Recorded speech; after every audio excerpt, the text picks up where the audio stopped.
दोनों जगह बहुत कीचड़ है, राजनीति में भी कीचड़ है और यहाँ फिल्म इंडस्ट्री के कीचड़ में बहुत राजनीति है। ये दुनिया मैंने भी चुनी थी, यही दुनिया सुशांत ने भी चुनी थी। मैं ये मानता हूँ कि आत्महत्या जो है वो निदान नहीं है। आपको जीवन का दूसरा नाम संघर्ष है। आपको रह के वहां लड़ना है, चाहे कितने भी लोग आपके पीछे आ जाए। आप काम करें, फिल्मों में आपका रोल कटवा देते हैं, एडिट करवाते हैं। जो उत्पात मचा सकता है, जो चाटुकारिता कर सकता है, जो जिसमें जितने बुरे गुण है वो सर्वाइव कर जाएगा। और मीडियाकर लोगों को काम पे काम में मिले जा रहा है। जो भैंस की तरह मोटे हो गए हैं लोग, उनको भी दिया जा रहा है काम। मेरा तो कुछ शायद वो नहीं बिगाड़ पाए या बिगाड़ पाए, लेकिन इसने कहा कि इसकी सजा जो है इसके बच्चे को जरूर दे। अध्ययन को भी अगर हमने अकेले छोड़ दिया होता तो वो एक ऐसे जोन में जा चुका था जहां वो भी इस तरह के कदम उठा सकता। जो उसने मुझसे बताया एक दिन कि मैं भी ये कदम उठा सकता था अगर तुम लोग पास नहीं होते। जनता धीरे धीरे इन नकाबपोशों को पहचान रही है, पर्दाफाश हो रहा है, चेहरे उभर के मुखौटे गिर रहे हैं, चेहरा बाहर धीरे धीरे करके निकल रहा है। उनकी फिल्मों का बहिष्कार करना बहुत जरूरी है। नमस्कार, मैं हूं प्रकाश कुमार और आप देख रहे हैं एबीपी न्यूज। हमारे साथ हैं शेखर सुमन। शेखर सुमन के बारे में मैं सिर्फ एक ही बात कह सकता हूं कि जिस भी क्षेत्र में जाते हैं, जिस फील्ड में जाते हैं, नंबर 1 बन जाते हैं। एक्टर तो कहने के लिए है, लेकिन वाकई वो हीरो से कम नहीं है, क्योंकि मल्टी टैलेंटेड है। चाहे वो फिल्मों में गए हो, टीवी में गए हो, या फिर बॉडी बिल्डिंग में गए हो, बॉडी दिखाने में, 6 पैक्स, ये इन्हीं का कमाल था जो बाकी हीरो ने फॉलो किया। गायकी में हो, डांस में हो, चैट शोज में हो, पोल खोल सबसे ज्यादा फेमस हुआ था आपका, मूवर्स एंड शेकर्स तो था ही, और कॉमेडी के तो बादशाह रहे हैं आप। हर चीज में मैं कहां से शुरू करूं मुझे खुद पता नहीं चलता है। लेकिन शेखर जी, एक खास बात है जिसके लिए आज पूरी दुनिया बात कर रही है, और वो है हमारे सुशांत सिंह राजपूत के बारे में। फिल्मी हस्ती, वो किरदार जिसमें मैं देखता था कि शेखर सुमन जितना ही टैलेंट था। वो वक्त कम था, 34 साल 35 साल कुछ नहीं होता है, और आपने 35 साल तो गुजार दिए फिल्म इंडस्ट्री में। आपको लगता है कि इन 35 सालों में आपको क्या क्या भुगतना पड़ा था, और सुशांत सिंह राजपूत जैसी परिस्थिति क्या आई थी? क्योंकि जब आप आए थे तो उसमें में दाऊद का सिक्का चलता था, माफिया राज था, और फिल्म में उन्हीं को काम मिलता था जिनको वो चाहते थे, जिनको नहीं चाहते तो वो निकलवा देते थे। तो क्या ऐसी परिस्थिति कभी आई थी जिससे वो गुजर रहा था हमारा राजपूत? पहली बात तो आपको बता दूं कि प्रकाश जी, जिस माफिया की आप बात कर रहे हैं जो बहुत सक्रिय था, वो उसका स्वरूप बदल चुका है। वो माफिया अब भेष बदल के फिल्म इंडस्ट्री के अंदर आ गया। वो पूरा का पूरा नेक्सस, वो अंडरवर्ल्ड के लोग नहीं है, लेकिन अंडरवर्ल्ड से कम भी नहीं, क्योंकि उनका जो प्रभुत्व कह लें, जो या उनका असर कह लें, या उनकी जो पकड़ कह लें, या जकड़ कह लें, ये सही शब्द होगा, वो पूरी इंडस्ट्री में है जिनके कहे बगैर कोई पत्ता भी नहीं हिलता। यहां जो है वो है गैंगिज्म। यहां पर जो है, जो इस क्लिक की बात कर रहे हैं हम, जिस कबाल की बात कर रहे हैं, जिस नेक्सस सिंडिकेट की बात कर रहे हैं, वो बहुत खतरनाक। वो ये इस तरह से, वो नेपोटिज्म तो खैर बड़ी छोटी सी चीज है, और मैं तो समझता हूं कि फिल्म इंडस्ट्री में नेपोटिज्म है ही नहीं, क्योंकि नेपोटिज्म अगर होता तो मैं हीरो कभी बनता ही नहीं। मुझे 15 दिनों के अंदर फिल्म इंडस्ट्री में सबसे बड़ी फिल्म हासिल हुई, उत्सव, जो रेखा जी के साथ थी। शशि कपूर जी प्रोड्यूसर थे, गिरीश कर्नाड उसके डायरेक्टर थे, और शशि कपूर के खुद अपने दोनों बेटे हकदार थे उस रोल के। लेकिन शशि जी ने को लगा कि मैं ज्यादा करीब हूं उस रोल के, और मुझे ज्यादा हक बनता है उस रोल करने का, और मैं उसके लायक हूं, इसलिए उन्होंने मुझे चुना। ऑफ कोर्स मैंने स्क्रीन टेस्ट दिया, उसमें अव्वल आया, वगैरह वगैरह, पर मुझे मौका दिया गया। अब नेपोटिज्म की अगर आप बात करें, वो क्यों झूठा है कि ऊपर से देखें, देव साहब के लड़के, मनोज कुमार के लड़के, राजेंद्र कुमार के लड़के, जितेंद्र के लड़के, शत्रु साहब के लड़के, संजय खान के लड़के, फिरोज खान के लड़के, कोई भी उस मकाम पे नहीं पहुंच पाया जहां उनको पहुंचना चाहिए था। आज के डेट में जितने, चाहे आयुष्मान खुराना हो, राजकुमार राव हो, इरफान चले गए, वो है नवाजुद्दीन सिद्दीकी, चाहे वो ऋचा हैं, चाहे वो हुमा हैं, चाहे वो तपसी पन्नू है, जितने भी लोग हैं सब बाहर के, सबको मौका दिया जाता है। लेकिन प्रॉब्लम तब शुरू होती है जब आप बड़े बनते हैं, तब ये नेक्सस जो है वो सक्रिय हो जाता है, फिर वो आप पे कब्जा पाना चाहता है। जैसे विकी कौशल जब छोटे थे, छोटी मोटी फिल्मों में काम कर रहे थे, किसी का ध्यान उनकी तरफ नहीं था। जैसे ही बड़े बनते हैं, नेक्सस कहता है अब इसे अंदर लाओ, हमारे घेरे में लाओ, हमारे दायरे में लाओ, फिर उस पर वो कब्जा कर लेते हैं, उससे कॉन्ट्रैक्ट साइन कराते हैं। आपने आवाज भी उठाई थी, मुझे याद है इस बारे में आपसे मैंने एक बार इंटरव्यू किया था, तो आपने कहा था कि बहुत कुछ यहाँ होता है जिसको मैं बोलना चाहता हूँ, बताना चाहता हूँ, लेकिन लोग हमें ही उसके बाद हमारे ऊपर हमला करने लगते हैं। वो क्या वाकया था?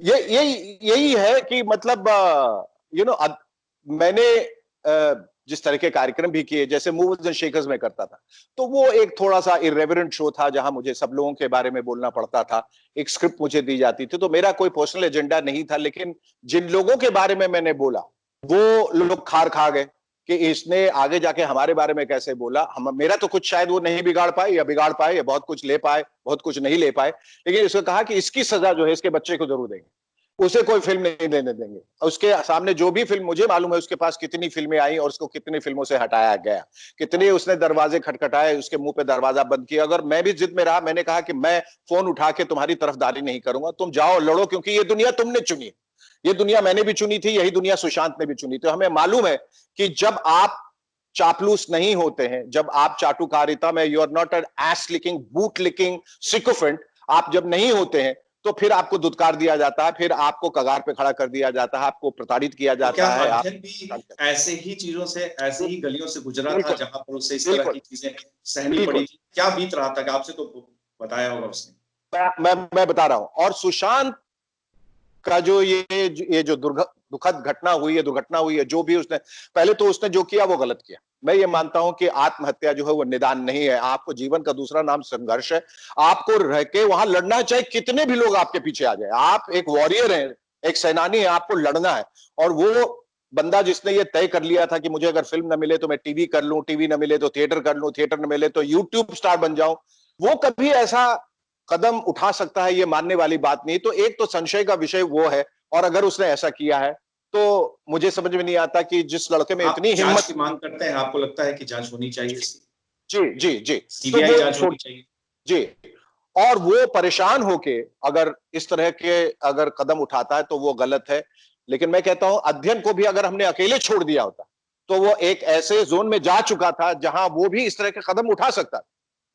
और वो बहुत भयावह है जो उसने मुझसे बताया एक दिन कि मैं भी ये कदम उठा सकता था अगर तुम लोग पास नहीं होते। तो जो सुशांत के साथ हुआ बहुत दुखद है। हम इसकी जांच की मांग कर रहे हैं। हम चाह रहे हैं कि सब लोग मिलकर इसको कम से कम एक क्लोजर दे दे, ताकि जितने उसके चाहने वाले हैं उनको ये इत्मीनान हो जाए कि ऐसा ऐसा हुआ और इसकी कोई और वजह नहीं। आप जब गए थे इंडस्ट्री में तो उस वक्त में एक शब्द था गॉडफादर। ये जी। गॉडफादर क्या वही माफिया हुआ करते थे? वही लोग हुआ करते थे जो सिंडिकेट चलाते थे? उन्हें गॉडफादर कहते थे? हाँ भी और ना भी। कभी कभी कोई आपको वाकई चाहता था तो आपका गॉडफादर बन जाता था, लेकिन अक्सर जो है गॉडफादर वो सिंडिकेट का ही हिस्सा होता था। क्योंकि गॉडफादर वही बन सकता था जिसके पास इतना पावर रहता था कि वो कास्टिंग पे दखल अंदाजी कर सके, म्यूजिक पे, गाने पे, हीरो हीरोइन सबका चयन वही कर सके। तो इसके अलग अलग रूप, इसका अलग अलग स्वरूप आता गया है, लेकिन वो नेक्सस, वो सिंडिकेट, नेपोटिज्म नहीं, गैंगिज्म, वो हमेशा सक्रिय रहा है। अब बहुत ज्यादा हो गया। यही तय करता है कि कौन सी फिल्में बनेंगी, यही तय करता है इसमें कास्ट क्या होगा, क्या होगी, इसमें कौन म्यूजिक डायरेक्टर, कौन गायक होंगे। आप देखिए कितने गायक जो हैं वो जाते हैं, गाते हैं, और थोड़ी सी मतभेद के बाद उनको पता चलता है जब फिल्म रिलीज हुई इनकी आवाज ही गायब, कोई और डब करके चला गया, जो उनको बताया भी नहीं जाता है। कितने लोगों की कास्टिंग होती है फिर उनको निकाल दिया जाता है। इसलिए मैं नेपोटिज्म की बात करता है कि कोई अपने बेटे को कास्ट कर रहा है, कोई बात नहीं, लेकिन आप दूसरे किसी प्रोडक्शन हाउस में कोई कास्टिंग हो रही है उसको हटा के अपने लोगों को या अपने किसी भाई भतीजे को वहां बैठाएं, वो नेपोटिज्म है। तो ये है। फिर इनके हाथों में पूरा कब्जा होता है थिएटर का। तो जब फिल्म रिलीज होती है तो ये सारे थिएटर्स पे कब्जा कर लेते हैं, और बाकी जितनी फिल्में रिलीज हो रही हैं चूंकि वो नेक्सस का हिस्सा नहीं है, उनको बर्बाद कर देते हैं, उनको शो टाइमिंग नहीं देते, उनको थिएटर्स नहीं देते, वो दूर दराज कहीं लग जाती है और वो फिल्में फ्लॉप हो जाती हैं, और इनका धंधा चलता रहता है। इसको रोकने का सिर्फ एक ही ये उपाय है कि जनता को मालूम है, जनता धीरे धीरे इन नकाबपोशों को पहचान रही है, पर्दाफाश हो रहा है, चेहरे उभर के मुखौटे गिर रहे हैं, चेहरा बाहर धीरे धीरे करके निकल रहा है। उनकी फिल्मों का बहिष्कार करना बहुत जरूरी है। उनको बताना है कि आप जो मीडियोकर टैलेंट लेके आ रहे हैं, जो बिल्कुल टैलेंट लेस है, उनकी फिल्में हम नहीं देखेंगे। चूंकि आवाज उठ रही है तो वो थोड़ा दब जाएगा, और फिर वो जो है जब आवाज कम हो जाएगी ये फिर बिल्कुल जो है आप सही कह रहे हैं। ये आवाज उठ गई है खतों पे आ तो जाएगी। इसे आगे भी, अब ये जो आगाज है इसको अंजाम तक पहुंचाने की बात है। तो एक मीटू कैंपेन शुरू हुआ था, हालांकि वो पुरुषों के खिलाफ था। तो आपको लगता है कि इस तरह की कोई कैंपेन चलाने की जरूरत है? जो घटना राजपूत के साथ हुई है वैसी घटना ना हो?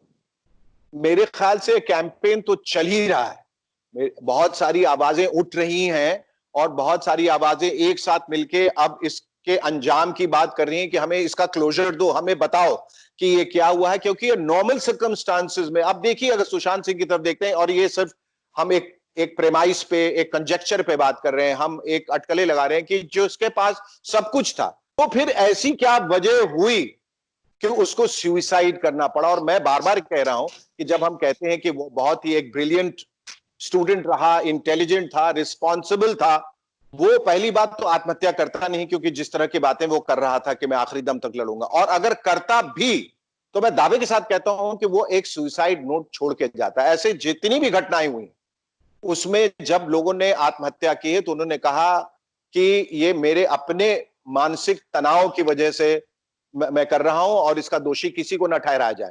सुशांत में कम से कम इतनी जिम्मेदारी का एहसास तो था कि मेरे जाने के बाद अगर मैं कोई नोट नहीं छोड़ूंगा तो बहुत लोग इस घेरे में आ सकते हैं। तो इसलिए कह रहे हैं कि जांच की, उच्च स्तरीय जांच की बहुत सख्त जरूरत है, जहां हम ये पता कर सके कि ये वाकई खुदकुशी थी हम या किसी ने उसको इस कगार पे लाके खड़ा किया था कि वो आत्महत्या कर ले, या ये उसका खून किया गया।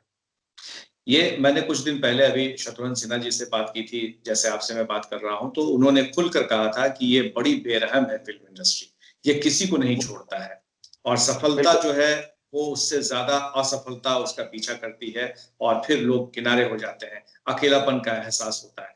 तो क्या ये क्रूर चेहरा आपकी जिंदगी में भी आया है?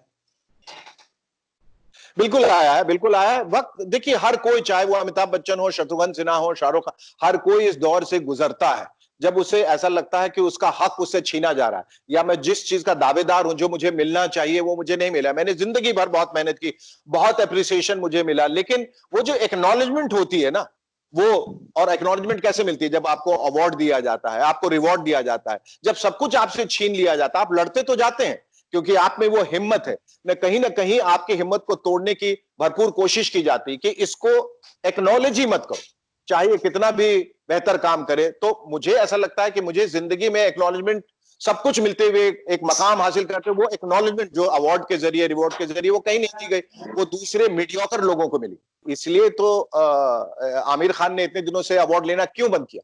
क्योंकि मालूम है कि वो रिग्ड है। अभी अक्षय कुमार कहीं कह रहे थे कि मुझे साफ तौर पे किसी ने फोन करके कहा कि आपको हम पैसे तो दे सकते हैं, लेकिन अगर आप आके यहाँ परफॉर्म करेंगे तो हम आपको आधा पैसा देंगे, परफॉर्म करेंगे और अवार्ड भी देंगे। तो उन्होंने कहा नहीं नहीं, आप मुझे पूरे पैसे दीजिए, अवार्ड आप अपने घर पे रख लीजिए। तो अवार्ड की ये स्थिति है। अब सुशांत सिंह पे आ जाते हैं। काई पोचे में इतना अच्छा अभिनय किया, फिल्म एज ए डेब्यूटेंट, आप सोचिए 100 करोड़ क्रॉस की है। Didn't he deserve a best debut actor award? उनको कोई एक्नॉलेजमेंट नहीं दी गई, छिछोरे में कोई एक्नॉलेजमेंट नहीं दी गई, धोनी में कोई अवार्ड नहीं मिला, मतलब उसको कहीं, उसको रिकॉग्नाइज नहीं किया। ये कहीं ना कहीं आपके हिम्मत को, आपके कॉन्फिडेंस को तोड़ता है, और यही इस नेक्सस की का ध्येय जो है यही है।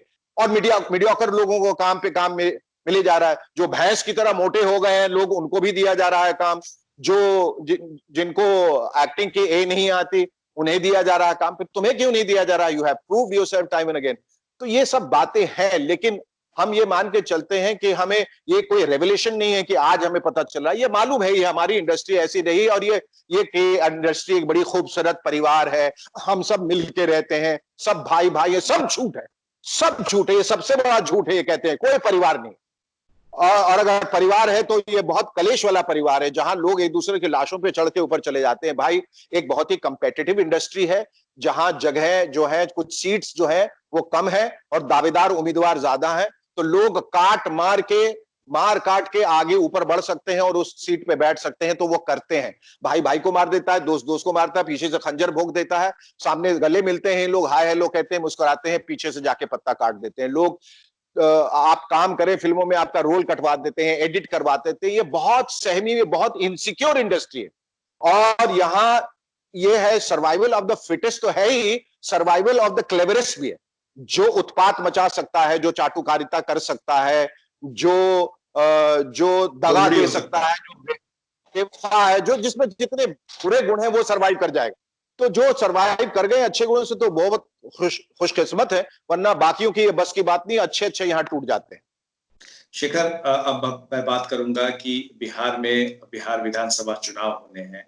आप यहाँ से चुनाव लड़ चुके हैं, कांग्रेस पार्टी में रहे हुए हैं। क्या आपको लग रहा है कि इस बार एक मौका है जिसमें आप फिर से अपनी किस्मत आजमाए राजनीति में, और जो जिस आवाज को बुलंद कर रहे हैं उसके जरिए और ज्यादा आप आवाज बुलंद कर पाए?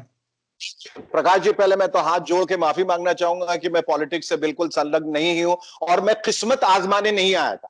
मैं एक ध्येय के साथ आया। मेरा ये नहीं था कि चलो मैं एमपी बन जाता हूं तो ये भी एक तमगा लग जाएगा, MP member of parliament Shekhar Suman. मैं उस ध्येय से नहीं आया था, मेरी परवरिश ऐसी नहीं हुई है, मेरी सोच ऐसी नहीं है। मैं वाकई आया था कि आई ओ एवरीथिंग टू पटना। आज जो भी हूं मैं पटना और बिहार की वजह से हूं, और मेरा ये फर्ज बन जाता है, मेरा ये कर्ज है कि मैं उसको कुछ वापस दे सकूं। मुझे इस बात की ग्लानि और क्षोभ भी हुआ था कि मैं इतने दिनों तक पटना के लिए कुछ नहीं कर पाया, पर बेटर लेट देन नेवर। मुझे ऐसा लगा कि अब वक्त आया। मुझे ये ऑफर दिया गया, मैं किसी के पास नहीं गया था कि आप लड़िए, और मैंने सोचा कि अगर मैं लड़के पटना के लिए, भलाई के लिए कुछ कर सकूं, वहां के लोगों के लिए, वहां के गरीबों के लिए, वहां की व्यवस्था के लिए, वहां की परिस्थितियों के लिए अगर कुछ कर सकूं, कुछ सुधार कर सकूं, तो मेरे लिए बड़ी की बात होगी। आप पोल खोल प्रोग्राम चलाते थे और आज आपने दोनों जगह की पोल खोल दी है, और जबरदस्त तरीके से आपने कहा है। आज के बिहार के युवा या देश के किसी कोने से इंडस्ट्री में जाते हैं, फिल्म इंडस्ट्री में अपनी किस्मत आजमाने के लिए, तो उनके लिए दो शब्द आप क्या कहें? मैं सिर्फ उनसे यही कहूंगा कि जब तुम कहीं भी जाते हो, किसी भी व्यवसाय में, जाके सोचो कि I am the best and I prove myself to the best. मुझे दुनिया की कोई ताकत हटा नहीं सकती। तो ये ध्येय जो है मन में लगाइए और रखिए हमेशा कि suicide is not the answer, हट जाना इज नॉट द आंसर, वो उत्तर नहीं है। वहीं पर डटे रहना है और कहना है कि अगर तुम में हिम्मत है तो मुझे हटा के देख लो। मैं यहीं हटा रहूं, मैं बिल्कुल यहीं डटा रहूंगा, और मैं जिस ध्येय के साथ, जिस मंशा के साथ, जिस लक्ष्य के साथ आया हूं वो पूरा करके रहूंगा। बहुत बहुत धन्यवाद शेखर सुमन जी, आपने काफी कुछ बताया, खासतौर से युवाओं के लिए जिस तरह से आपने बताया है वो प्रेरणा स्रोत है। और हम ये जानते हैं कि आने वाले दिनों में शेखर सुमन इसी तरह से अपनी बातों को, अपने संदेश को लोगों तक पहुंचाते रहेंगे, खासतौर से बिहार से आने वाले लोगों के लिए। बहुत बहुत धन्यवाद। देखते रहिए ABP बहुत बहुत धन्यवाद। आप बहुत बहुत धन्यवाद। Thank you. ये है ABP न्यूज, आपको रखे आगे।